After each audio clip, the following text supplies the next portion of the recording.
અયોધ્યા નગરીમાં આગામી 22 જાન્યુઆરીએ રામ મંદિરનો પ્રાણ પ્રતિષ્ઠા મહોત્સવ યોજાવાનો છે, જેને લઈને રાજકોટ મહાનગરપાલિકા દ્વારા મહત્વનો નિર્ણય કરવામાં આવ્યો છે।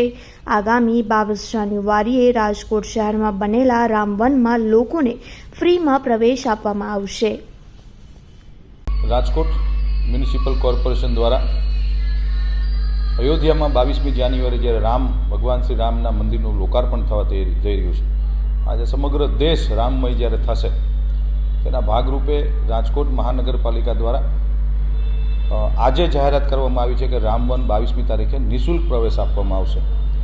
ડે બાય ડે અલગ અલગ 22મી જાન્યુઆરી ભગવાન શ્રી રામના અયોધ્યા મંદિરના લોકાર્પણ પ્રસંગે રાજકોટ મ્યુનિસિપલ કોર્પોરેશન દ્વારા 18થી 19 જાન્યુઆરી સુધીમાં અનેકવિધ કાર્યક્રમો અમે કરવા જઈ રહ્યા છીએ।